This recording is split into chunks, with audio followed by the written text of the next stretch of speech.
Shalom saudara-saudaraku, bagaimana kabar kita semua? Semoga kita baik-baik saja dan berada dalam penyertaan Tuhan. Seperti biasa, bersama dengan saya, Michael Morrison Diazoni, kita akan renungan singkat sedikit. Kita akan merenungkan firman Tuhan dan kita akan melihat bagaimana penyertaan Tuhan di dalam firman Tuhan ini, sehingga kita pun bisa mempraktekkan dan menerapkannya dalam kehidupan kita.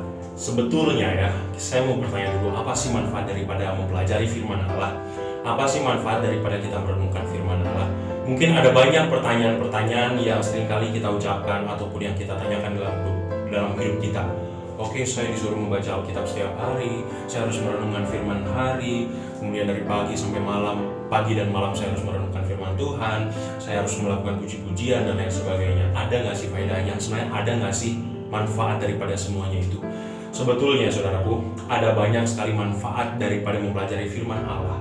Rasul Petrus sendiri sudah memberitahukan kepada kita bahwa melalui janji-janji kitab suci, kita menjadi bagian daripada kodrati Allah, atau kita menjadi bagian daripada keilahian Allah. Kita sama-sama membuka di 2 Petrus pasal yang pertama ayat yang keempat ya. 2 Petrus pasal yang pertama ayat yang keempat dikatakan di sini, dengan jalan itu ia telah menganugerahkan kepada kita janji-janji yang berharga ya. Janji-janji yang berharga dan yang sangat besar, supaya olehnya kamu boleh mengambil bagian dalam kodrati ilahi ya, dan luput dari hawa nafsu duniawi yang membinasakan dunia. Perlu kita ketahui, ketika kita tidak luput daripada nafsu duniawi, maka kita pun akan menjadi orang yang binasa, menjadi orang yang mengenal maut ujung-ujungnya. Dan inilah yang sebetulnya memang dibicarakan oleh Rasul pada waktu itu. Dan Yakobus berbicara juga tentang firman yang tertanam dalam hati kita, yang berkuasa menyelamatkan jiwa kita. Ya, sama-sama kita membuka di Yakobus pasal yang ke-1, ayat yang ke-21.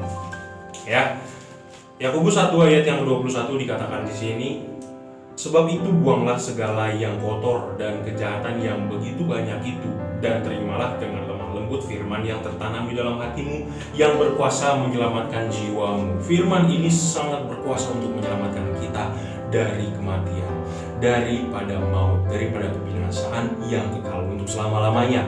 Kita sudah ingat bahwa banyak sekali sudah pengorbanan Yesus yang dilakukan olehnya di dalam kitab Injil ya. Dan memang berkuasa banget gitu ya, membangun kita, menganugerahkan kepada kita bagian yang ditentukan oleh semua orang yang dikuduskannya ya. Alkitab memang memiliki tujuan penebusan dan memiliki tujuan agar orang-orang diselamatkan ya.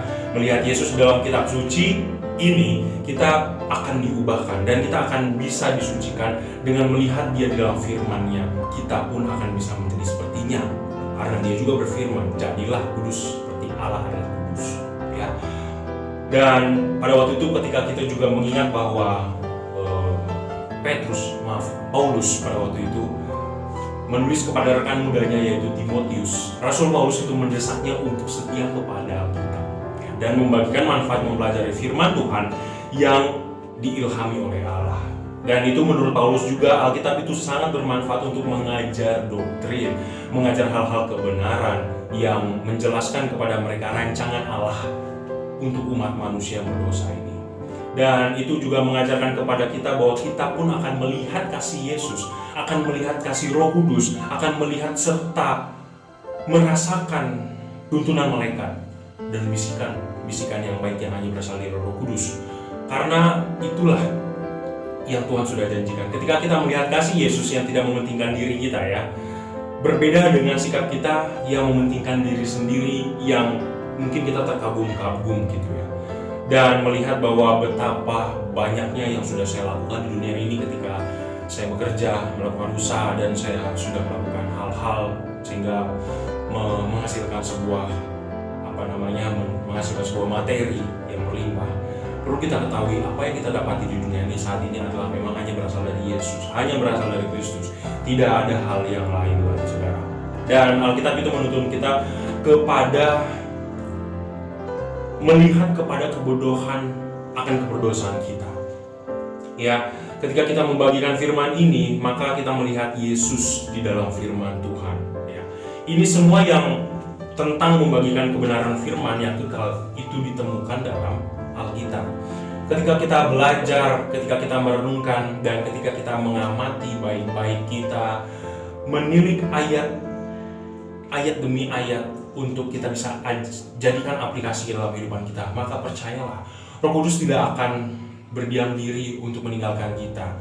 Roh Kudus akan selalu menuntun kita juga ke dalam hal-hal yang lebih mendalam akan kebenaran itu, akan kebenaran Tuhan yang sudah kita baca.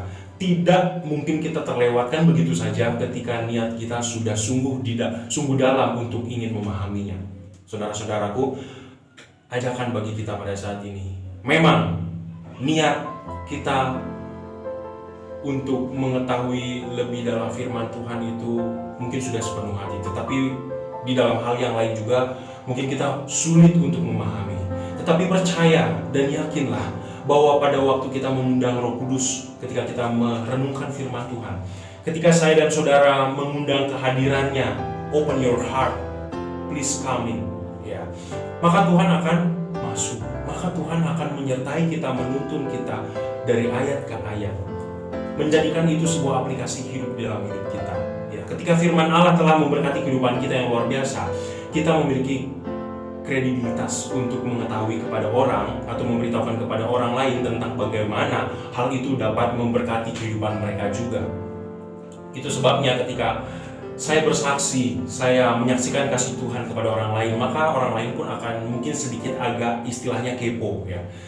Kepo itu kenapa sih kok bisa kayak gitu, kok kamu bisa diselamatin, bagaimana caranya, apa yang menjadi peganganmu, apa yang menjadi tuntunanmu. Disitulah kita bisa bersaksi.